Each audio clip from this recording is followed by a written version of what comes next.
My husband pleaded that I skip his law school graduation. Why? I asked. He mocked. I don't want them seeing you're just a waitress. With ice in his voice, he said, I'll tell people you're dead. Don't ever call again. I walked away in tears. Years later, on a wedding day, my phone wouldn't stop buzzing. His mother, his bride, everyone demanding to know what happened. You know, there are some words that just shatter you. Words that cut so deep, they don't just break your heart, they rearrange your entire reality. I still remember the exact moment Samuel looked at me, a coldness in his eyes I'd never seen before, and said, Don't come to my graduation. I don't want people knowing you're just a waitress. Can you imagine? After everything? What the hell happened next? It was 2 weeks. Just 2 weeks before the biggest day of his life, a day I'd been planning for and dreaming about for months.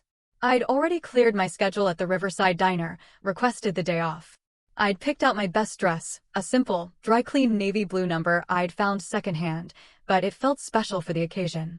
In my mind, I was already there, sitting in that audience, watching my husband stride across that stage to accept the law degree that I'd helped pay for. Every tip, every extra shift, every night my feet bled until they were raw. That degree was ours, a testament to our partnership, a symbol of our future.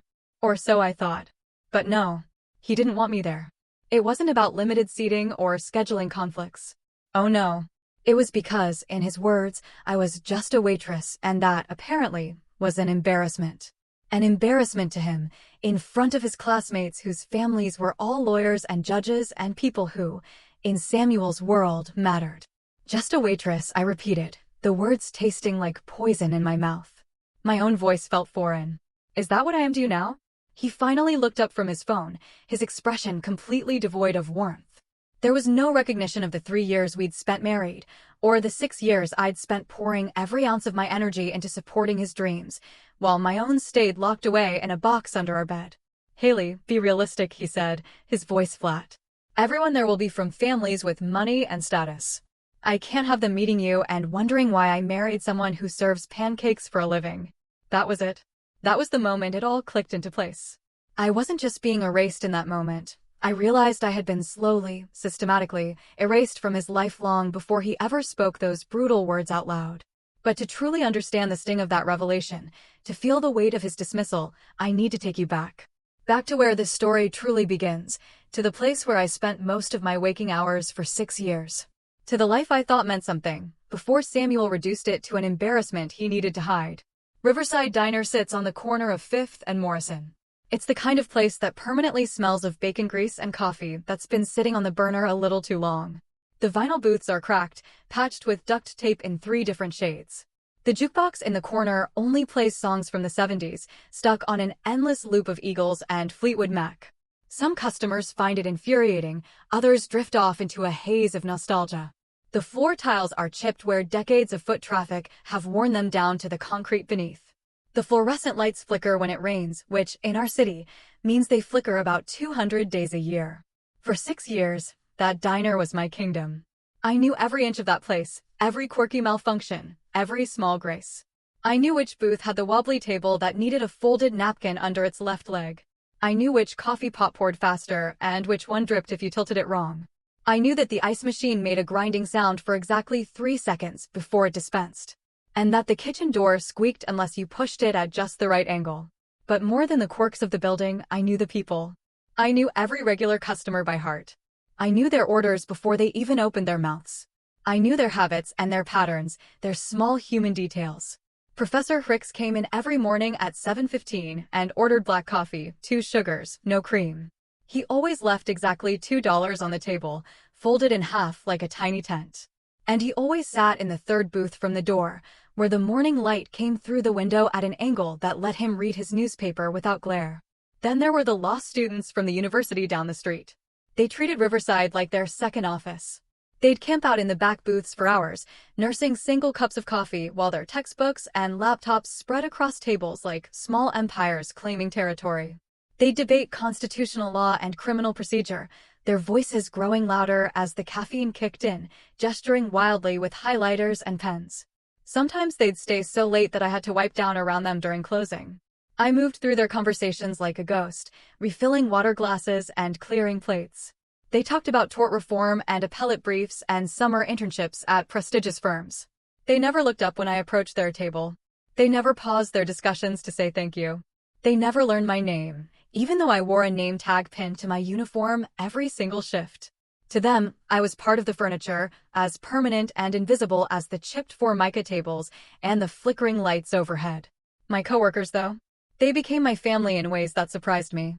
Maria had worked the morning shift for 8 years, and she possessed this uncanny ability to read customers the moment they walked through the door. She could tell who would tip well and who would run her ragged for pocket change. She could spot trouble before it started, the customer who would complain about everything, or the one who would try to leave without paying. She taught me how to handle difficult situations with a smile that never quite reached her eyes, and words that sounded pleasant but carried warnings underneath. Devin washed dishes on weekends while putting himself through community college.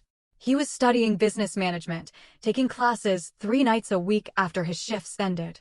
He had this philosophy about work that he would share while scrubbing pots in the back, his hands red from hot water and industrial soap. He'd say, "Every job teaches you something valuable if you pay attention.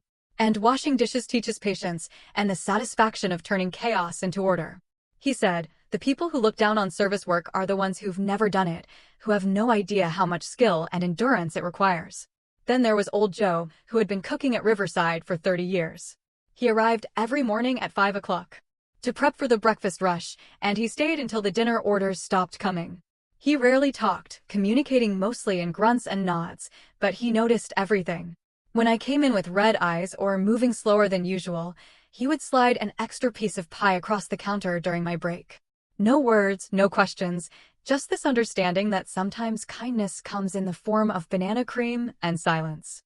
The work exhausted me in ways that went deeper than physical tiredness. My feet ached every single night, a bone-deep pain that no amount of soaking in Epsom salts could fully ease. I developed calluses on my heels and permanent indentations on my shoulders from carrying heavy trays loaded with plates and coffee pots. My hands smelled like coffee even after I scrubbed them until the skin turned pink and raw. I learned to smile through rudeness and condescension, to swallow anger when customers snapped their fingers at me or called me sweetheart in voices that made the word sound like an insult. But there was dignity in this work that I came to understand over time. A value the outside world refused to acknowledge because it measured worth in college degrees and salary brackets, rather than reliability and honest effort. I showed up for every shift on time. I worked holidays and weekends without complaint. I learned every aspect of the job until I could run the entire front of house by myself if needed. I took pride in doing the work well, in making sure coffee cups stayed filled and orders came out correct and customers left satisfied, even if they never bothered to learn my name. I met Samuel Thornton 3 years ago at this very diner. He came in late one Tuesday night during finals week, looking exhausted and broke. He sat in the back booth with a stack of law textbooks and counted out change to see if he could afford both coffee and food. I watched him separate quarters from dimes, his shoulders hunched with the particular tension of someone doing math they didn't want to finish. I brought him coffee and a grilled cheese sandwich, and when he tried to pay, I told him it was a mistake order that would just go to waste if someone didn't eat it. That was a lie. I paid for the sandwich myself out of my tip money. But something about him in that moment reminded me of my younger brother who had struggled through community college. And I couldn't stand watching someone go hungry while studying. Samuel looked up at me with gratitude that seemed genuine. And we started talking. He told me about law school, about the pressure and the competition, and the constant fear that he wasn't smart enough or connected enough to make it in a field dominated by people from wealthy families. I told him about working at the diner, about the strange satisfaction of making someone's day slightly better with a good meal and friendly service. We talked until my shift ended, and then he walked me to the bus stop even though it was out of his way. We started dating within a month. He would come to the diner during my breaks, and we would sit in the back booth drinking coffee and talking about everything and nothing. He made me laugh with stories about his eccentric professors and competitive classmates. I made him feel grounded, he said, like there was life outside the pressure cooker of law school. Within 6 months, we were married at the courthouse, with Maria and Devin as witnesses. We couldn't afford a real wedding or even a nice dinner afterward, but it didn't matter because we were young and in love and convinced that our feelings could overcome any practical obstacle. Those early months of marriage felt like a true partnership. We lived in a cramped apartment above a laundromat, the kind of place where you could hear every conversation through the thin walls and smell whatever your neighbors cooked for dinner. Our furniture came from thrift stores and curb alerts. Our dishes were mismatched. Our bed frame was held together with duct tape and optimism. But it was ours, and we were building it together. Samuel would stay up late studying while I soaked my aching feet after double shifts. We would fall asleep tangled together on our secondhand couch, too tired to make it to the bedroom. We whispered about the future we would build once he graduated and started his career. He talked about opening his own practice someday, about defending people who couldn't afford expensive lawyers, about using his education to help people rather than just accumulate wealth. I believed him because I wanted to believe that we shared the same values, that we both understood what it meant to work hard for something meaningful. I supported him in every way I knew how. When his student loans were delayed and rent came due, I covered it with tip money I'd been saving for new work shoes. I wore my old shoes for another 6 months, even though the soles had worn through and my socks got wet when it rained. When Samuel needed expensive textbooks and bar prep materials, I picked up extra shifts and went without new clothes for over a year. My winter coat had a broken zipper, but his study materials arrived on time. When he was stressed about exams, I made sure the apartment stayed quiet. I worked evening shifts so he could study during the day without interruption. I bought his favorite foods even when money was tight, because I thought small comforts mattered during difficult times. I believed I was investing in our future together, that his success would be our success because we were a team. I can see now how wrong I was. But back then, I worked until my feet literally bled. There were nights I came home and peeled off my socks to find blisters that had burst during my shift. My shoes stained pink with diluted blood. I would clean the wounds and tape them up, and put the same shoes back on the next morning because I couldn't afford to miss work, and I couldn't afford new shoes. The shift in how Samuel treated me started so gradually that I convinced myself I was imagining it. Somewhere around his second year of law school, things began to change in small ways that accumulated into something larger and more damaging.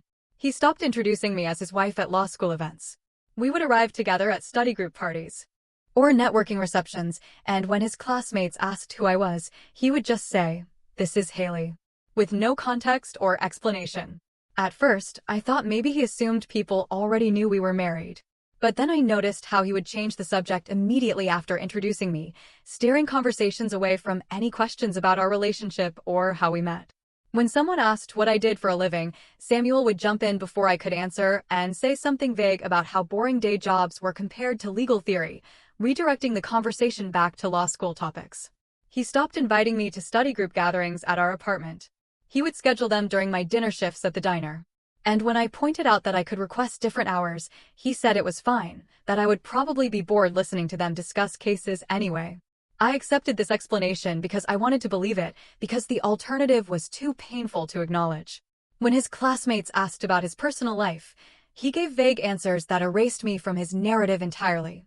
I discovered this by accident one evening when I stopped by the law library to drop off the lunch he had forgotten.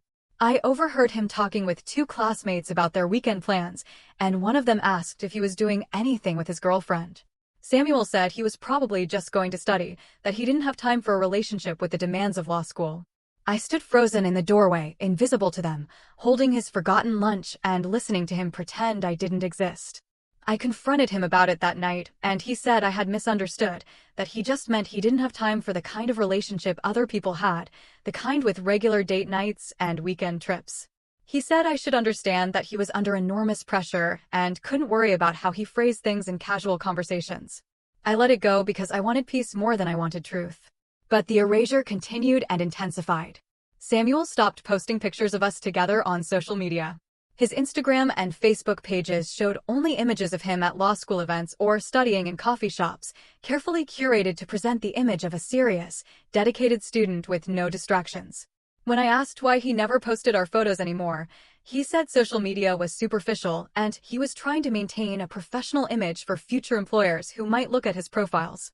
He stopped mentioning me in conversations with his professors or during networking events with legal professionals. I knew this because occasionally one of his classmates would come into Riverside Diner, and when I mentioned being Samuel's wife, they would look confused or say they didn't know he was married. Each time this happened, something inside me cracked a little further. I told myself he was just stressed, that law school pressure was making him behave strangely, that things would get better once the intensity of studying eased. I made excuses for behavior that needed no excuse, only acknowledgement. But deep down, Something cold and certain was growing in my chest, this knowledge that I was becoming invisible in my own marriage, that my husband was systematically erasing me from his life, while I was still living in it. Now, standing in our apartment with Samuel's graduation command still echoing in my ears, I understood that the erasure was complete. I wasn't just invisible. According to Samuel, I wasn't supposed to exist at all. The waitress who had supported him through 3 years of law school, who had worked until her feet bled so he could focus on studying, who had sacrificed her own dreams and financial security for his education. That woman was just an embarrassment he needed to hide from people who mattered. Just a waitress, I whispered again, and the words felt like ashes in my mouth. Samuel stood up from the couch, pocketing his phone. I'm glad you understand. The ceremony is invitation only anyway, so it's not like you were really going to be able to attend. That was a lie. I had seen the graduation information. Family members were welcome. But I didn't argue because what was the point? He had already decided I wasn't family. He had already decided I wasn't worthy of being seen with him on his big day. I need to get back to studying, Samuel said, walking toward our bedroom. He paused in the doorway and looked back at me with an expression I couldn't quite read. Oh, and Haley, I've been telling people you died a few years ago. So, if anyone ever asks, just don't contact me. It's cleaner that way. He closed the bedroom door behind him, leaving me standing alone in our living room with a Thursday night meatloaf getting cold on the coffee table, and my entire world collapsing around me like a building with a faulty foundation finally giving way to gravity and truth. I stood frozen in our living room, staring at that closed bedroom door. The meatloaf on the coffee table had stopped steaming. The apartment felt smaller suddenly, like the walls were closing in on me. Samuel had just told me he had been informing people I was dead. And then he walked away to study, as though he had simply mentioned a change in his class schedule. My legs felt unsteady, so I sat down on the couch where, moments earlier, he had delivered his verdict. The fabric was worn smooth in places from 3 years of us sitting here together, watching movies, eating takeout, pretending we were building a life. I pressed my palm against the cushion and felt nothing but old foam and springs that had lost their tension. I needed to understand. I needed him to explain how you tell people your wife is dead while she is still making your meals and paying half the rent. I walked to the bedroom door and knocked softly at first, then harder when he didn't respond. Samuel, we need to finish this conversation. There's nothing to finish, his voice came through the door, muffled but clear enough. I have a contracts exam on Monday. I need to study. I opened the door anyway. He sat at the small desk we had bought together from a second-hand store, his laptop open, his textbooks arranged in neat stacks. He didn't turn around when I entered.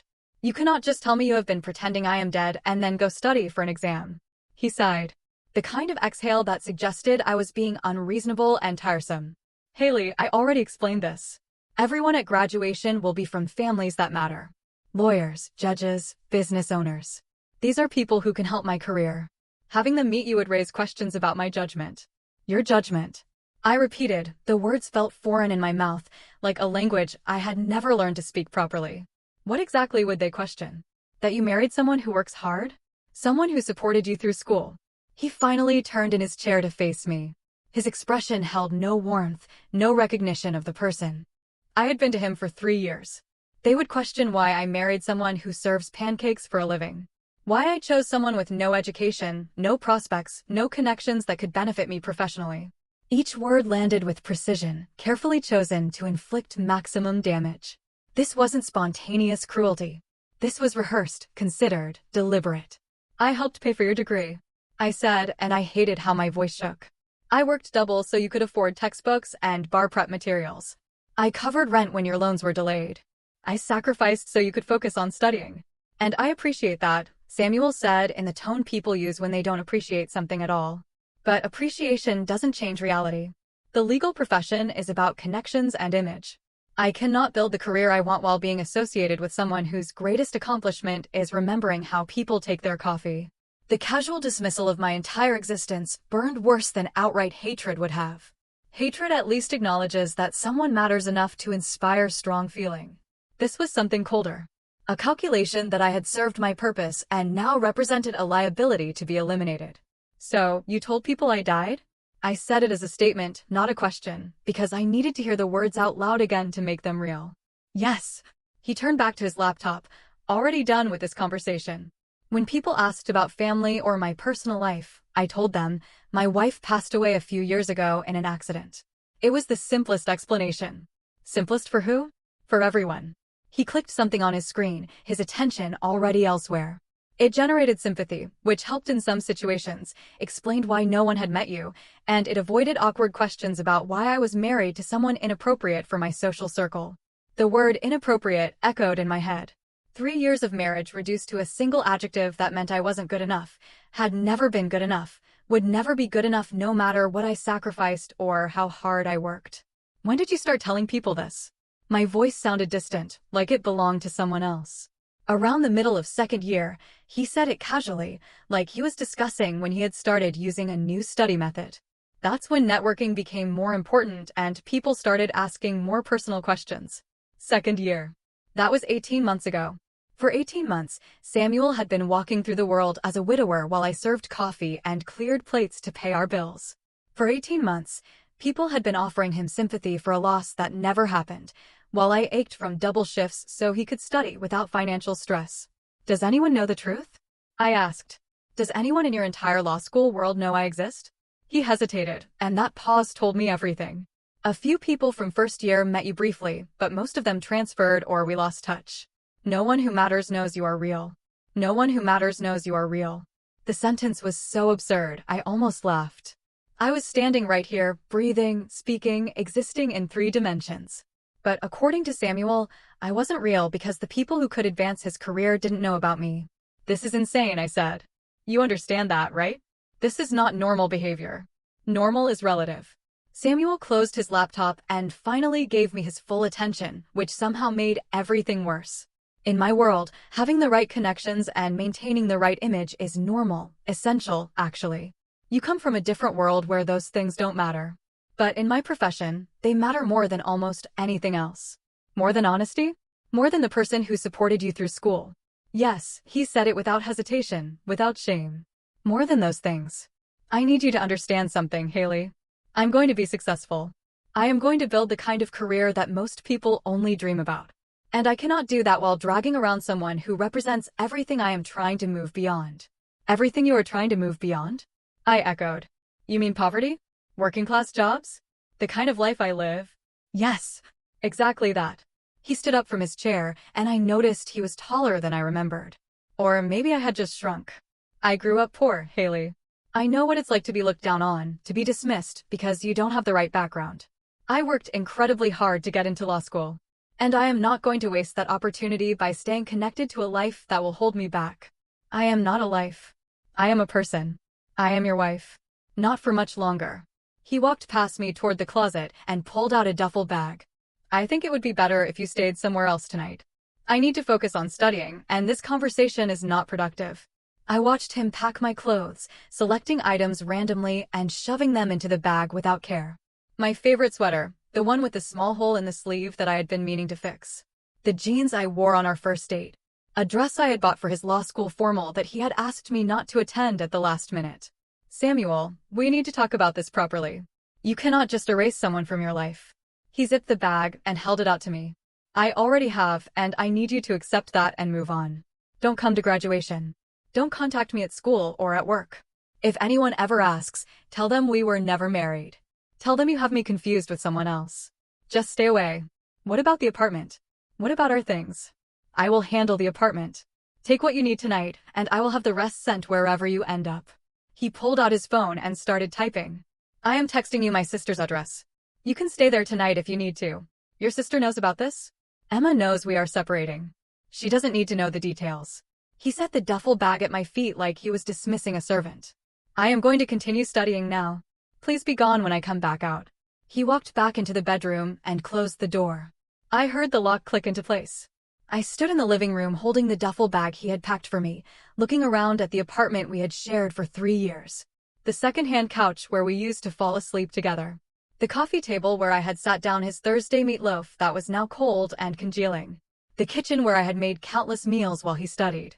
The bathroom where I had soaked my bleeding feet after working doubles to cover his expenses. None of it had ever been ours. It had been his, and I had just been borrowing space in it until he decided I was no longer useful. I picked up my phone and called my sister Emma. She answered on the second ring. Can you come get me? My voice sounded steadier than I felt. I need somewhere to stay tonight. Emma didn't ask questions. She just said she would be there in 20 minutes and told me to wait outside. I grabbed the duffel bag Samuel had packed and walked out of the apartment without looking back. The hallway smelled like someone's dinner, something with garlic and tomatoes. Normal life continuing normally for people whose worlds were not collapsing. I waited on the front steps of the building. The evening air was cool, and I hadn't thought to grab a jacket. Cars passed on the street. People walked by with shopping bags and briefcases, heading home to lives that made sense. I sat there feeling like I had been hollowed out, like someone had reached inside and scooped out everything that made me recognizably human, leaving just a shell that looked like Haley but contained only emptiness. Emma pulled up in her old Honda, and I climbed into the passenger seat without speaking. She looked at me, at the duffel bag, at my face that must have shown everything. What happened? She asked quietly. He told people I died, I said. And then he told me to leave. Emma reached over and squeezed my hand. She didn't say anything else. She just drove, and I watched the city lights blur past the window, thinking about how you can be alive and dead at the same time. How you can exist and not exist, depending on who is telling the story. We pulled up to Emma's apartment complex, and she helped me carry my hastily packed belongings inside. Her guest room was small but clean, with a bed that had too many pillows and curtains that blocked out the streetlights. She brought me tea that I didn't drink and sat with me while I stared at the wall, trying to comprehend how love turns into annihilation. Do you want to talk about it? Emma finally asked. I shook my head. Talking required energy I didn't have. Explanations for things I didn't understand myself. Okay, she said. I'll be in the next room if you need anything. Anything at all. After she left, I lay down on the bed, fully clothed, and stared at the ceiling. Somewhere across town, Samuel was studying for his contracts exam. Probably relieved to have me gone. Probably already planning how to maintain his fiction of being a tragic widower. And I was here, officially erased, but inconveniently still breathing, trying to figure out how to exist in a world where the person who promised to love me had decided I was better off dead. The divorce papers arrived 3 weeks later, slid under Emma's door in a manila envelope with no return address. I found them on a Tuesday morning while Emma was at work, sitting on the doormat like they had been waiting patiently for me to wake up and acknowledge their existence. I carried the envelope to the small kitchen table and opened it with hands that no longer shook. Grief had transformed during those 3 weeks at Emma's apartment, hardening from something fluid and overwhelming into something clearer and more solid. The papers inside were exactly what I expected: petition for dissolution of marriage, irreconcilable differences due to lifestyle disparity. That bloodless legal phrase reduced 3 years of my life to a bureaucratic checkbox, as though the violence of being erased could be captured in standardized court documents. I signed them that afternoon with a pen Emma kept in a drawer full of batteries and takeout menus. My signature looked small and unfamiliar on the line, like it belonged to someone I used to know. I mailed the papers back that same day, standing at the post office counter while the clerk weighed the envelope and asked if I wanted tracking. I said no. There was nothing inside worth tracking. Within a week, I had moved into a studio apartment above a used bookstore on Maple Street. The rent was cheaper than what I had been paying with Samuel, and the landlord was an elderly man named Mr. Chin, who asked no questions when I explained I needed a place immediately. The apartment had slanted floors that made furniture placement difficult and a radiator that clanked loudly at random intervals throughout the night. But the windows faced east, and every morning the sunrise painted the walls in shades of golden pink that made the space feel less like an ending and more like a beginning. I furnished it slowly with pieces from thrift stores and curb alerts. A reading chair with faded upholstery that was still comfortable. A small wooden table that wobbled unless I folded a napkin under one leg. Mismatched dishes from the Goodwill bins. Plants for the windowsill that I kept alive through sheer determination, as though their survival was somehow connected to my own. Each purchase felt like reclaiming territory, like building something that belonged only to me, with no ghosts of failed partnership haunting the corners. I returned to work at Riverside Diner the Monday after I signed the divorce papers. Walking through that door felt both familiar and strange, like returning to a place you left as one person and entering as someone completely different. Maria was wiping down the counter when I arrived for my shift, and she looked up with an expression that held no pity, just solid understanding.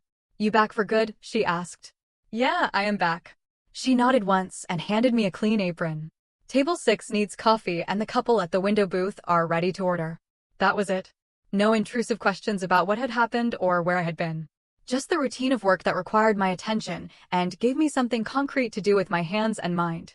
I tied the apron around my waist and picked up the coffee pot. And for the first time in weeks, I felt steady. Maria noticed the dark circles under my eyes that no amount of concealer could fully hide. But she never pressed for details. She just made sure I ate during my breaks, appearing with toast or soup that she claimed was extra from a canceled order. When I needed a moment to collect myself in the bathroom, she covered my tables without comment. Her kindness was practical and unobtrusive, the kind that doesn't demand gratitude or explanation. Devin was working the weekend shift when I came in on Saturday, his hands red from hot water and industrial soap as he scrubbed pots in the back. He had this way of talking while he worked, sharing observations about life that sounded like philosophy disguised as casual conversation. "You know what I figured out about dishes," he said while I was filling salt shakers during a slow period. "Every single one starts out dirty. Food stuck on, grease baked on, stains that look permanent. But if you just keep working at it, keep scrubbing, eventually it comes clean. Nothing stays ruined forever if you put in the work." I looked at him, at this 20-year-old kid putting himself through community college while washing dishes, and I realized he understood more about resilience than most people twice his age. "That's a good philosophy," I said. He grinned. "Yeah, well, dishes teach you things if you pay attention. Patience mostly, and the fact that a fresh start is always possible." Old Joe started making my favorite comfort foods without being asked. I would be working my section, and he would slide a plate of grilled cheese and tomato soup across the kitchen counter, catching my eye with a gruff nod that said more than words could. Sometimes it was his special mac and cheese, the kind he only made when someone needed it. Sometimes it was pie, still warm from the oven with extra whipped cream. These people saw me. They valued my work and my presence in ways that had nothing to do with who I was married to or what credentials I held. They measured worth differently than Samuel's world did, in reliability and kindness, and the small daily acts that kept the diner running. For the first time in years, I felt visible, and that visibility was healing in ways I hadn't expected. Emma checked in regularly, showing up at my new apartment with groceries I hadn't asked for and wine I definitely needed. She never said the words, "I told you so," even though she had every right to. She had met Samuel exactly 3 times during our marriage, and each time she had come away with observations she kept mostly to herself. "He looks at other people at parties like he's shopping," she had mentioned once carefully after a holiday gathering, like he's always scanning for someone more interesting or useful. I had defended him then, made excuses about networking being part of law school culture. But Emma had been right. She had noticed how Samuel stopped mentioning me in his social media posts. How his Instagram transformed from images of us together to carefully curated shots of him alone at coffee shops and law libraries, presenting the image of a serious student with no distractions or complications. Now she just showed up with takeout from my favorite Thai place, and we would sit at my wobbling table eating pad Thai while watching terrible reality television. She provided sarcastic commentary about the manufactured drama on screen that made me laugh until I cried. And those moments reminded me that not everyone I loved had betrayed me. That some bonds survived even when others shattered completely. I developed routines that were entirely mine. Saturday mornings I walked to the farmer's market 3 blocks from my apartment, buying fresh vegetables I cooked in my tiny kitchen. Sunday evenings I spent in the bookstore downstairs where Mr. Chin let me browse for hours without any expectation that I would buy anything. I read novels about other people's problems and memoirs about survival. And slowly, I began to understand that my life was not over, just different than I had planned. The weeks turned into months. Summer faded into fall, and the leaves outside my window shifted from green to gold to brown. I worked my shifts at the diner and came home to my small apartment and built a life that was modest, but honestly mine. I was not happy exactly, but I was stable, and stability felt like an achievement after months of emotional freefall. Then came the morning that changed everything again. It was a Tuesday 8 months after the divorce had been finalized. I was working the breakfast shift, moving between tables with the coffee pot, refilling cups, and clearing plates in the familiar rhythm that required no conscious thought. 2 law students sat in the corner booth, the same one where Samuel used to study 3 years ago. They were deep in conversation about someone's upcoming wedding, and I was only half listening as I approached with the coffee pot. "Did you get your invitation to Samuel Thornton's wedding?" one of them asked. My hand froze mid-pour, coffee splashing slightly over the rim of the cup. I set the pot down carefully and pretended to wipe the spill while my heart hammered against my ribs. Yeah, it looks like it's going to be huge, the other student replied. His fiancée's family is apparently spending a fortune. Her dad is that appellate judge, right? Judge Ashford, Victoria Ashford. Can you imagine landing someone like that? Samuel really upgraded from that tragic backstory he had going. The whole dead wife thing. They laughed, and the sound cut through me like broken glass. I finished wiping the table and walked back to the kitchen on legs that felt disconnected from my body. Victoria Ashford, daughter of an appellate judge. Exactly the kind of pedigree Samuel had been cultivating. The exact opposite of a waitress who embarrassed him with her working-class existence. He hadn't just left me. He had upgraded me. Traded authenticity for advantage. Swapped the woman who supported him through law school for someone whose connections could advance his career. And he was getting married, celebrating this new partnership while still telling people his first wife had died tragically years ago. I finished my shift, moving through the motions automatically, clearing tables and refilling coffee while my mind spun with this new information. When my shift ended, I walked home slowly, taking the long route through the park where fall leaves crunched under my feet. The air smelled like wood smoke and approaching winter. Back in my apartment, I sat at my wobbling table and stared at my laptop for a long time before opening it. I hadn't searched for Samuel since the divorce, hadn't looked at his social media or checked on his life. I had been trying to move forward, to build something new rather than obsessing over what I had lost. But now I needed to see. I needed to know what story he was telling, what version of reality he had constructed around my erasure. I opened my laptop and typed his name into the search bar. And what I found made something cold and sharp crystallize in my chest. Not jealousy, but a darker form of clarity that felt almost like purpose taking shape. Samuel's Instagram profile loaded slowly on my old laptop. The images appearing one by one, like evidence in a case I hadn't known I was building. The first photograph showed him at what looked like a charity gala, wearing a tailored suit I knew he could not have afforded when we were married. Victoria Ashford stood beside him, her hand resting elegantly on his arm. Both of them smiling with the easy confidence of people who had never scrubbed floors or counted coins for groceries. I scrolled down. More photographs appeared, each one carefully composed and lit. Samuel at a legal conference with a name tag that identified him as an associate at Morrison & Wells, one of the most prestigious firms in the city. Samuel and Victoria at what the caption identified as a vineyard weekend. Wine glasses raised against a sunset that looked professionally photographed. Samuel alone in what appeared to be his new office. Law books arranged artfully behind him, his expression thoughtful and accomplished. But it was the captions that made my hands start to shake. Under the photograph from the charity gala, he had written about gratitude for second chances and the importance of honoring those we have lost by living fully. The comments beneath were full of heart emojis and supportive messages. People wrote about his strength and resilience. Someone mentioned how inspiring it was to see him finding happiness again after such devastating loss. I clicked on an older post, one from 6 months ago. A photograph of Samuel standing alone on a beach at sunset, his back to the camera, looking out at the ocean. The caption read, 3 years ago today, I lost my best friend and partner. The grief never fully leaves. But I have learned that carrying love forward is the greatest tribute we can offer those who shaped us. She would want me to keep building the life we dreamed about together. The comments on that post numbered over 100. People shared their own stories of loss. They thanked him for being vulnerable. They praised his emotional maturity and his ability to transform tragedy into motivation.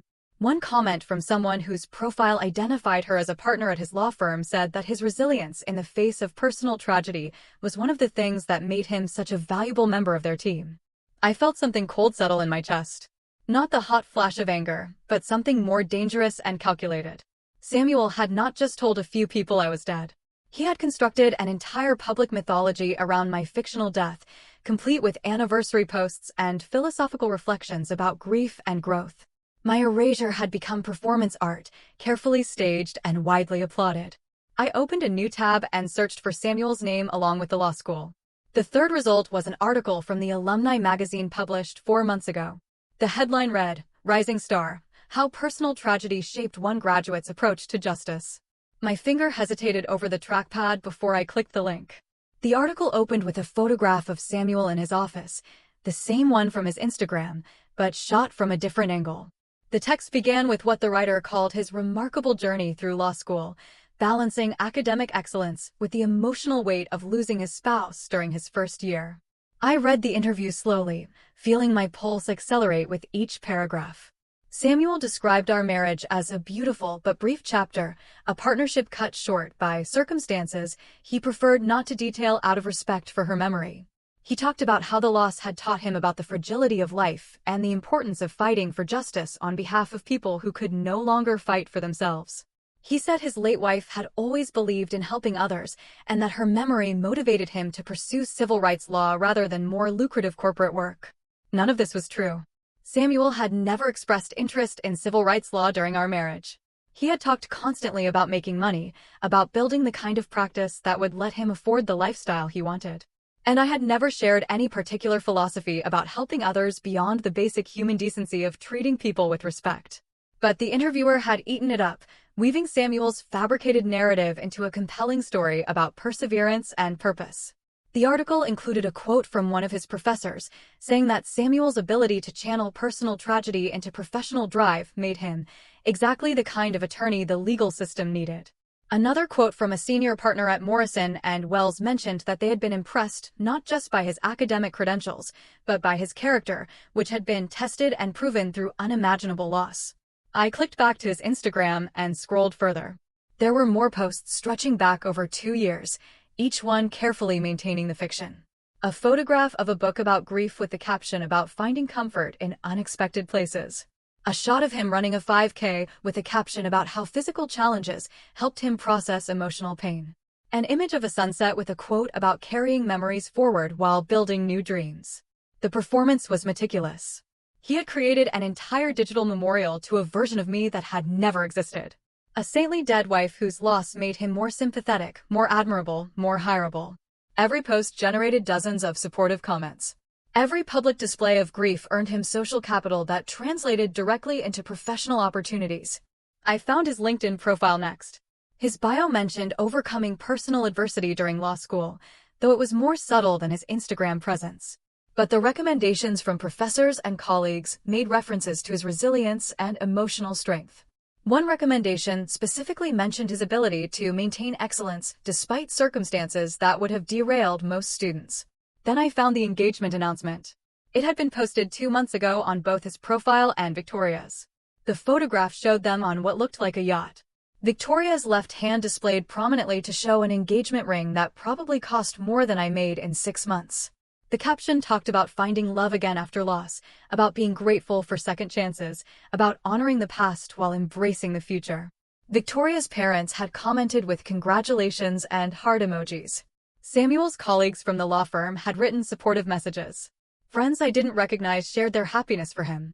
And threaded through all of it was this underlying narrative of the tragic widower who had suffered and healed and now deserved his happy ending. I clicked on Victoria's profile. Her Instagram was equally curated, full of photographs from charity events and gallery openings and weekend trips to places I had only seen in magazines. She was beautiful in the way that expensive education and good breeding create, polished and poised and utterly confident. Her bio mentioned her work at a nonprofit legal foundation and her passion for criminal justice reform. There were several posts about Samuel, each one glowing with affection and admiration. In one caption, she wrote about how his strength in the face of tragedy had inspired her to live more fully. In another, she mentioned how honored she felt to be chosen by someone who understood the preciousness of love because he had lost it once before. She had no idea. Victoria Ashford, daughter of an appellate judge, graduate of an elite university dedicated to justice and reform, had no idea she was marrying a man who had casually erased his living wife from existence because she embarrassed him. She thought she was getting the grieving widower who had transformed pain into purpose. She had no idea she was getting the man who had told me I was better off dead than sitting in his graduation audience. I closed the laptop and sat in the darkness of my studio apartment. The radiator clanked its familiar rhythm. Outside my window, I could hear traffic and distant voices and the normal sounds of a city going about its evening. My hands had stopped shaking, replaced by a strange calm that felt almost detached from my body. Samuel had not just told a convenient lie. He had built an entire professional identity on the foundation of my fictional death. Every connection he had made, every job opportunity he had received, every expression of sympathy and admiration he had collected, all of it was contaminated by this fundamental deception. He had weaponized my erasure, turning it into social capital that opened doors and generated trust. The unfairness of it was staggering. I had given him 3 years of marriage and 3 years before that of friendship and support. I had worked until my feet bled so he could focus on studying. I had sacrificed my own financial security and my own dreams to help him build his future. And he had repaid me by killing me off and using my corpse as a stepping stone to success. But what struck me most was not just what he had done to me. It was what he was doing to everyone else. Victoria thought she was marrying someone honest and emotionally mature. His colleagues thought they were elevating someone whose character had been tested by tragedy. His clients would trust him because they believed his personal suffering had made him compassionate and dedicated to justice. All of them were being deceived, and none of them knew it. I stood up and walked to the window, looking out at the street below. A couple walked past, holding hands. A teenager sat on the bus stop bench, scrolling through her phone. An elderly man walked a small dog that kept stopping to sniff every tree. Normal life continuing normally while I stood here, holding knowledge that could detonate through Samuel's carefully constructed world like a bomb. Some lies are too big to let stand unchallenged. Some betrayals demand a response, not because revenge will heal anything, but because silence becomes complicity. I thought about Victoria walking down the aisle toward a man she didn't really know. I thought about Samuel's colleagues and clients trusting him based on a foundation of fiction. I thought about all the people who would attend his wedding next weekend and celebrate him without understanding what kind of person they were applauding. This was not about making Samuel suffer, though I wouldn't pretend that thought held no appeal. This was about refusing to stay dead. This was about resurrecting the truth just enough to crack the carefully polished surface he had spent months building. This was about giving Victoria and everyone else in Samuel's fabricated world a chance to see who he really was before they invested any more of their trust and respect in someone who didn't deserve it. I opened my laptop again and created a new email account, something anonymous and untraceable. Then I started researching wedding venues, guest lists, contact information for key people in Samuel's professional and personal life. I worked methodically, taking notes in a notebook I bought specifically for this purpose, building a careful architecture of truth that would deploy at exactly the right moment. By the time I finished, it was nearly midnight. My coffee had gone cold hours ago, but I had a plan. And for the first time since Samuel told me not to come to his graduation, I felt something other than grief or confusion or hollow determination. I felt purpose, clear and cold and certain, like ice forming on a winter lake. The notebook sat open on my kitchen table the next morning, filled with names and numbers and details I had collected through the night. My coffee had gone cold while I worked, but I barely noticed. I was building something precise, a structure of truth that would stand on its own without requiring me to be its architect in any visible way. Victoria's social media had provided the wedding venue without my needing to ask a single question. Ashford Estate, she had called it in her posts, though the official name was Riverside Manor, an upscale property 30 miles outside the city. The photographs she had shared showed manicured gardens and a ballroom with crystal chandeliers, the kind of place that required deposits larger than most people's annual salaries. She had tagged the location in multiple posts, hashtagging it with their wedding date and variations of words like #blessed and #grateful and #forever. I spent Tuesday morning cross-referencing social media tags and law firm directories, building a map of who would be present at Samuel's wedding. Victoria's parents were easy to identify. Judge Richard Ashford and his wife Catherine appeared frequently in photographs from charity events and legal conferences.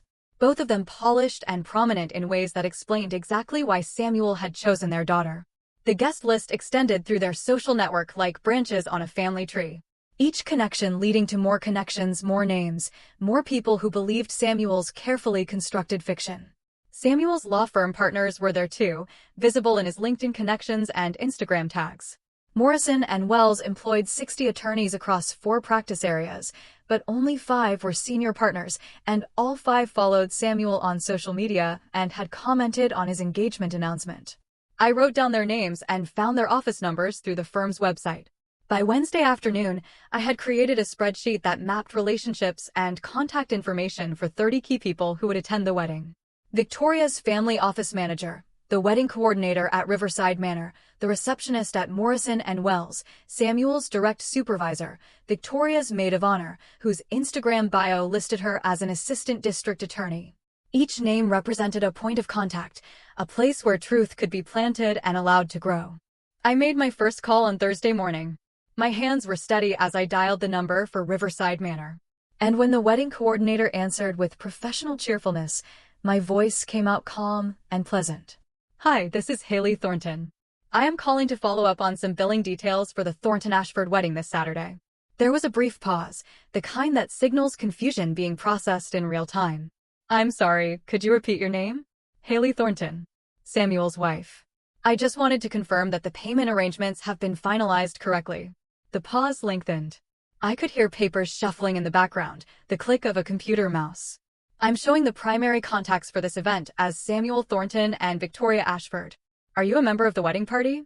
I am his wife, I said again, letting the words sit there without explanation or elaboration. Is there a problem with the account? No, no problem at all. I just need to verify some information. Can you hold for one moment? I held for 3 minutes while elevator music played through my phone.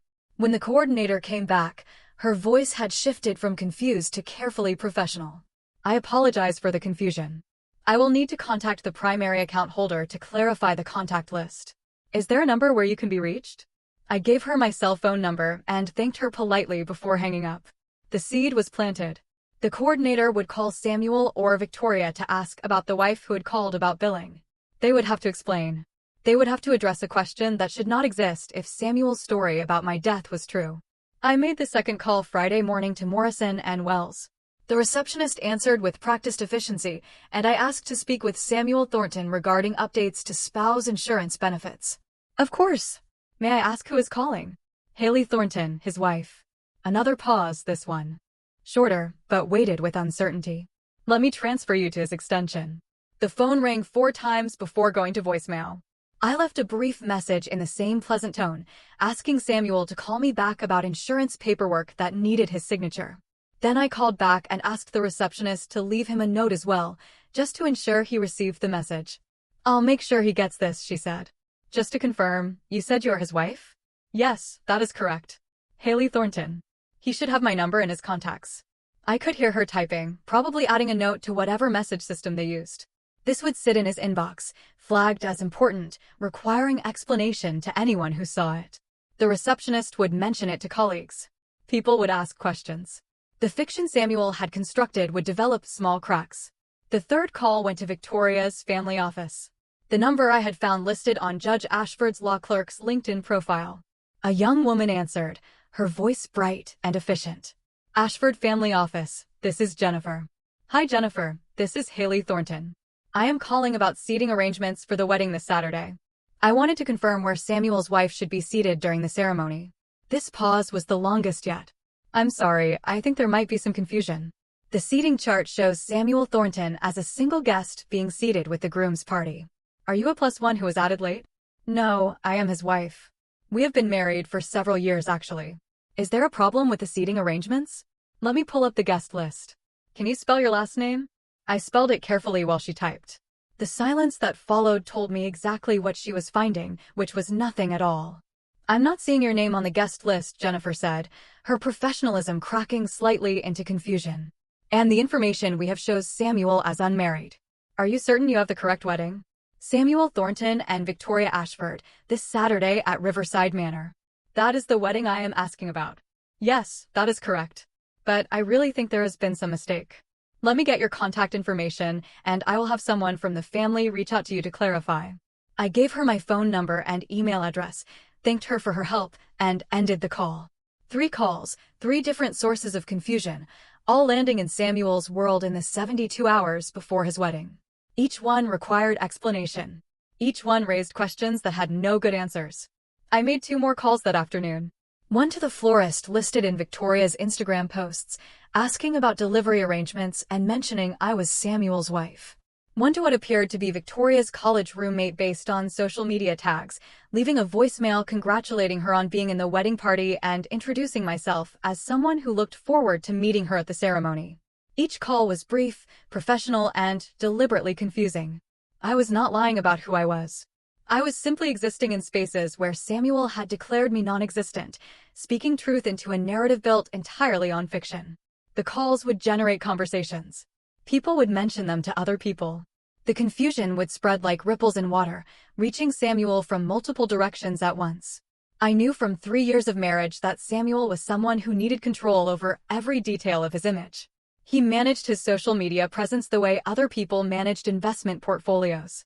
He carefully curated every interaction, every photograph, every public statement.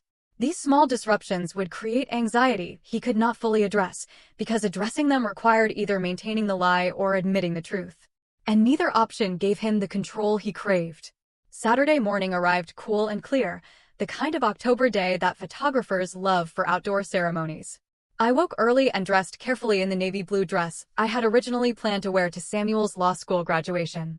The one I had dry cleaned for an occasion I was never allowed to attend. I applied minimal makeup and pulled my hair back in a simple style. I wanted to look presentable but unremarkable, like someone who belonged in professional spaces without drawing unnecessary attention.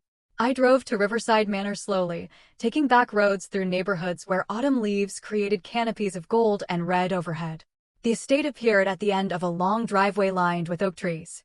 The main building, a restored Victorian mansion surrounded by gardens that looked like they required a full-time staff to maintain. Workers were already setting up when I arrived at 9 in the morning. White chairs arranged in perfect rows on the lawn. Floral arrangements being positioned near an arbor where Samuel would stand in a few hours. A string quartet setting up their instruments and music stands. Catering vans parked behind the building. Staff members in black and white uniforms carrying supplies through service entrances. I parked across the street in a small public lot that served a walking trail, positioning my car where I had a clear view of the main entrance, but remained far enough away to avoid notice. I settled into my seat with a bottle of water and the book I had brought as cover, though I had no intention of reading. Guests began arriving around 11:30. Expensive cars pulling up to the valet station. Women in elegant dresses and men in tailored suits, air kisses and greetings that carried across the lawn. I watched Victoria's parents arrive in a black sedan, both of them immediately surrounded by people wanting to shake hands and offer congratulations. I watched Samuel's law firm partners arrive together.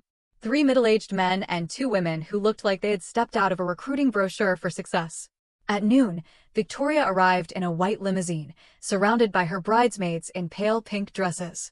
Even from across the street, I could see how stunning she looked, how perfectly she fit into this world of manicured lawns and crystal chandeliers. This was the woman Samuel had chosen to keep alive in his narrative. The one whose existence enhanced rather than embarrassed him.